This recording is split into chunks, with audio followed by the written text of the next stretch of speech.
welcome to my monthly Q&A. Thank you for joining me and submitting your questions. Hope everyone is doing well and enjoying the lovely spring weather. So to begin, I always want to answer the first question, which is how is the market?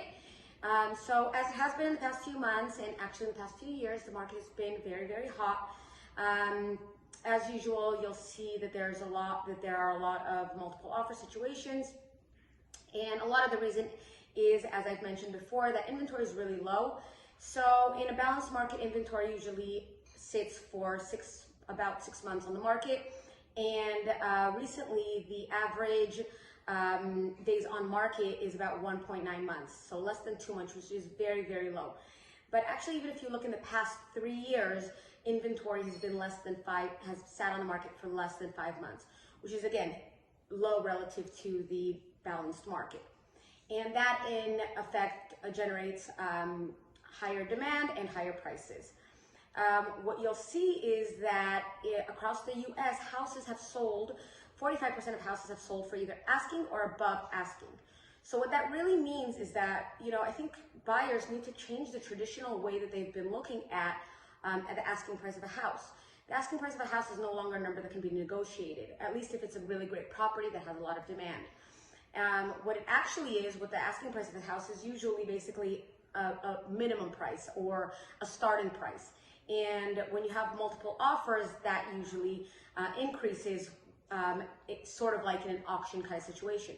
And so I think that buyers really need to change their mentality and start looking at the asking price in a different way. And if you can't shift the way that you're looking at the asking price, it's going to be very, very hard to be a competitive buyer in this market. No matter how well qualified or how well intentioned you are, at the end of the day, the price that you offer will dictate who wins the property at the end of the day. So I think buyers just need to get with the program and understand that if they really want to purchase, they need to come in strong and put their best foot forward. The second question that I got was actually very interesting. The second question is, do you think that we're in a market bubble, and do you anticipate a market collapse? And so this is an interesting question because I definitely think that we're at some sort of peak. I do think that we are at a very, very high price point right now. And I felt that, we've obviously been in a long upwards trend. And as all markets, there are always ups and downs. And I think that at some point we're bound to come down. Now, the question is, will we see what we've seen in, the 2000s? Will we see a huge crash like we did then?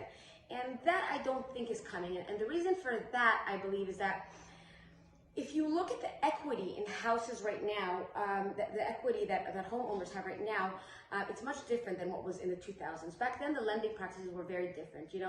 Banks would lend with very, very little down payment. And so what ended up happening is that the second the market shifted or that the prices went down, a lot of these home buyers were in negative equity situations. And so it was very easy to let the house go because they had really nothing to fight for. They were so underwater that they couldn't even hold on to the properties.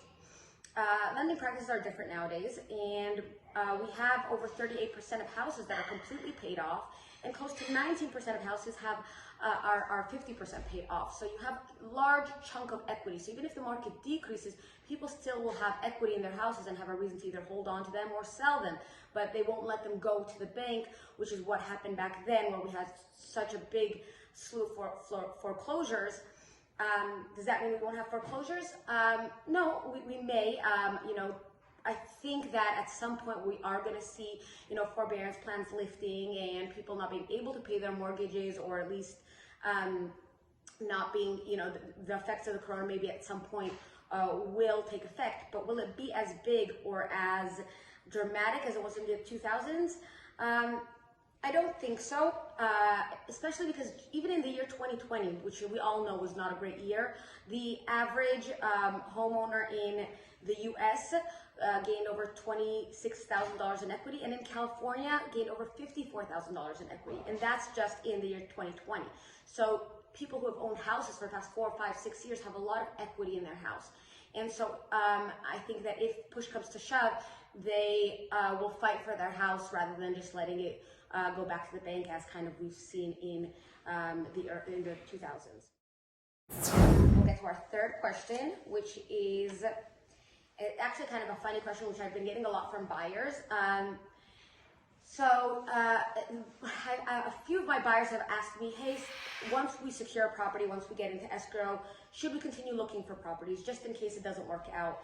And I think that that's a really bad idea. It's kind of like asking, once I'm engaged to a person, should I continue dating other people? And I don't think it's smart for anyone. I don't think it's smart for the buyer to continue to do that, because it just confuses them. If you have a property that you really like, and especially in this market, if you're able to secure it when you have so many other offers on properties, then I think you should go in wholeheartedly. Now, obviously, you want to take your time to do your due diligence, review disclosures, inspections, and if any red flags come up, then you can back out and go back on the market and continue dating other people for comparison's sake. But if you're in the middle of an escrow, it's not fair to the sellers who, obviously we don't want to waste their time. And it's also not fair to the buyers to continue to confuse yourself and continue looking for other things. Because just because you see something else that might now suddenly seem better, you don't even know that you can get that property. So what's the point in just bringing more options into effect when you don't even know that they're real options? If you have something good in your hand, go with it wholeheartedly, and if you don't like it, back out and then search for houses. But doing it simultaneously is just a waste of time for everyone. So that's about it for today. Thank you guys again for joining me. Hope everyone's doing well, and obviously, as always, you can call or reach out if you have any questions. Thanks so much.